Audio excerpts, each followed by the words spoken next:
Pernah kepikiran nggak sih pas kita lagi sibuk bawa sedotan bambu kemana-mana atau goes sepeda ke kantor, apakah perubahan gaya hidup pribadi kayak gitu benar-benar cukup buat nyelamatin planet kita? Atau jangan-jangan lingkungan kita ini sebenarnya butuh sebuah revolusi ekonomi yang total? Nah, ini bukan sekedar pertanyaan iseng ya, ini adalah dilema inti dari salah satu perdebatan politik paling panas saat ini. Buat mencari tahu jawabannya, hari ini kita bakal membedah sebuah buku yang padat banget tapi super menarik, karya David Paper yang berjudul Ekososialisme. Buku akademis ini secara objektif membongkar titik temu antara perubahan iklim dan ideologi politik. Jadi kita akan melihat bagaimana sudut pandang kita terhadap ekonomi dan politik ternyata sangat menentukan nasib bumi yang kita injak ini. Oke, mari kita mulai perjalanan kita.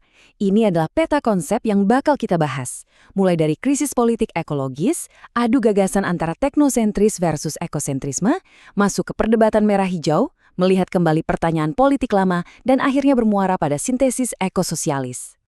Kita masuk ke bagian pertama, krisis politik ekologis, dan bagaimana pendekatan arus utama gagal menanganinya.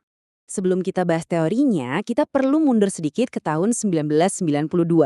Teks ini menggunakan KTT Bumi di Rio de Janeiro sebagai titik tolak yang sangat penting. Acara itu seharusnya jadi momen bersejarah, di mana seluruh dunia bersatu demi lingkungan. Tapi sayangnya penulis menyoroti bahwa KTT ini justru menjadi demonstrasi dari kegagalan massal yang luar biasa dalam kebijakan lingkungan global kita.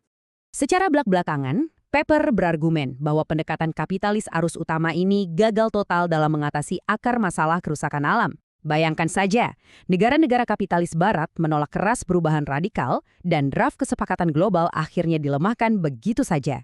Kenapa? Karena modal multinasional tentu lebih memprioritaskan keuntungan finansial dibandingkan kelestarian ekosistem. Hasilnya benar-benar tragis, kemiskinan dan ketidakadilan sosial terus meroket beriringan dengan kerusakan lingkungan kita. Sekarang kita geser ke bagian 2 untuk memetakan medan permainannya. Teknosentrisme versus ekosentrisme. Mari kita zoom out sebentar. Dalam dunia politik lingkungan, ada dua paradigma raksasa. Yang pertama adalah teknosentrisme. Ini adalah kelompok yang sering disebut hijau muda.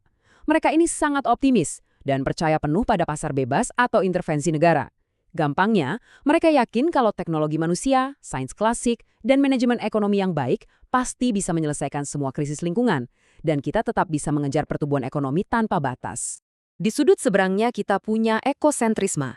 Nah, ini adalah paradigma hijau pekat yang sangat radikal. Mereka secara fundamental menentang gagasan bahwa manusia adalah pusat segalanya. Kelompok ini menekankan pada bioetika, yaitu keyakinan bahwa alam punya nilainya sendiri terlepas dari apakah alam itu berguna buat manusia atau tidak. Intinya, kita sebagai manusia yang harus tunduk pada hukum alam dan batas pertumbuhan, bukan sebaliknya. Nah, apa yang benar-benar menarik dari perbandingan ini adalah betapa bertolak belakangnya mereka. Teknosentrisme menginginkan penguasaan sains atas alam lewat manajemen terpusat dari atas ke bawah. Sementara ekosentrisme justru menolak otoritas mapan tersebut. Mereka percaya pada batasan pertumbuhan dan lebih memilih komunitas berskala kecil yang mandiri dan terdesentralisasi. Jadi ini bukan sekedar beda strategi, melainkan perbedaan cara pandang terhadap alam semesta. Lanjut ke bagian 3, perdebatan merah hijau. Mari kita lihat lebih dalam apa yang terjadi di internal kelompok radikal ini. Ternyata, di dalam kubu sayap kiri atau radikal pun terjadi perpecahan ideologis yang cukup tajam. Buku ini secara objektif membedahnya menjadi dua kubu. Di satu sisi, ada hijau-hijau yang sangat dipengaruhi oleh anarkisme. Fokus mereka adalah perubahan gaya hidup individu dan menempatkan alam sebagai pusat segalanya. Di sisi lain, ada kubu merah hijau yang menggunakan kacamata Marxisme dan sosialisme. Mereka lebih berpusat pada manusia dan bersikeras bahwa revolusi lingkungan itu mustahil terjadi tanpa revolusi keadilan sosial terlebih dahulu. Untuk menggambarkan dengan pas sudut pandang merah hijau ini, penulis kita mengutip politikus Inggris Tony Benn. Kutipan ini menegaskan argumen mereka. Anda benar-benar tidak bisa membereskan masalah lingkungan kalau Anda tidak membereskan dulu basis ekonomi masyarakatnya. Selama sistemnya masih eksploitatif, solusi lingkungan apapun cuma akan jadi tambal sulam yang oportunistis. Keadilan harus jadi fondasinya. Masuk ke bagian 4, pertanyaan politik lama, dan bagaimana sejarah rupanya sangat membentuk perdebatan ekologi kita hari ini. Kalau kita telusuri, perdebatan hijau modern ini sebenarnya berakar dari filosofi politik klasik yang usianya sudah ratusan tahun. Coba lihat tabel raksasa dari buku sumber kita ini. Ini menunjukkan betapa dalamnya fondasi teori akademis ini. Tapi tenang, kita nggak bakal baca semuanya. Saya cuma akan mengisolasi beberapa dilema paling krusial yang pasti akan bikin Anda mikir keras. Mari kita mulai dengan dilema filosofis pertama. Coba tanyakan pada diri Anda sendiri, apakah sifat dasar manusia, entah itu kebaikan kita atau keserakahan kita, ditentukan oleh genetika bawaan atau justru dibentuk oleh lingkungan sosial tempat kita hidup? Apakah kita ini pada dasarnya saling sikut atau saling bantu? Dan poin krusialnya ada di sini. Solusi lingkungan yang ditawarkan sangat bergantung pada jawaban Anda tadi. Penganut Darwinisme sosial dari sayap kanan percaya bahwa manusia itu kodratnya serakah dan hierarkis. Jadi solusi lingkungannya harus mengandalkan kompetisi pasar. Sebaliknya, pandangan Marxis dan anarkis melihat sifat manusia itu plastis atau bisa dibentuk. Kalau kita mengubah sistem ekonominya jadi lebih baik, manusia secara alami punya kapasitas luar biasa untuk bergotong royong menjaga alam. Pertanyaan kedua, dan ini pasti relate banget sama keseharian kita. Haruskah kita merasa sangat bersalah karena lupa memilah sampah di rumah? Atau haruskah kita menuntut aksi nyata dari pemerintah secara sistemik?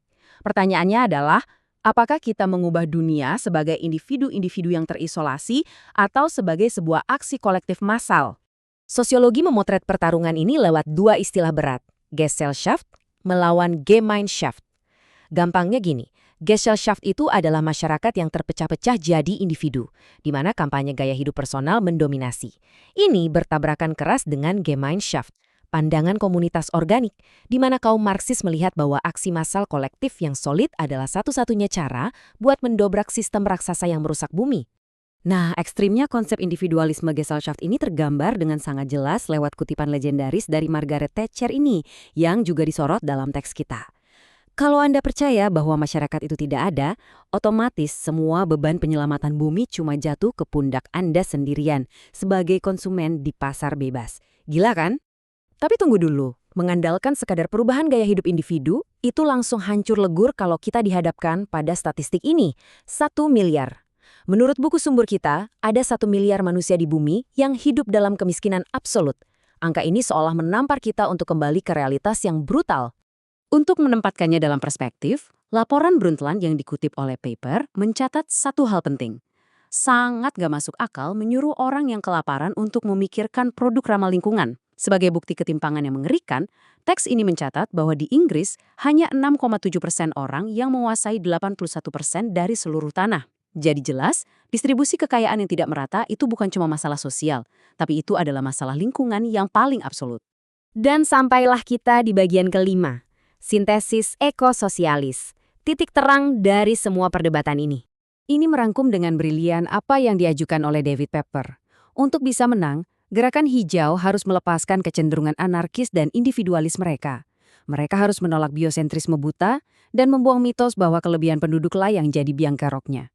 Sebaliknya, gunakan kacamata Marxis, berdayakan masyarakat sebagai produsen yang memegang kendali atas sumber daya mereka sendiri, bukan cuma menyalahkan mereka sebagai konsumen dan jadikan pengentasan kemiskinan global sebagai target utamanya. Jadi, kita sampai pada satu pertanyaan penutup yang benar-benar memprovokasi pikiran.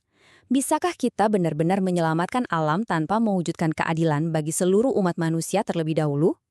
Kalau ada satu hal besar yang bisa kita pelajari dari tesis ekososialisme ini, itu adalah masalah ekologi dan ekonomi ibarat dua sisi dari satu koin yang sama. Semoga pemaparan materi ini bikin Anda makin penasaran ya untuk terus menggali topik yang krusial ini. Sampai jumpa di sesi pembedahan menarik kita berikutnya.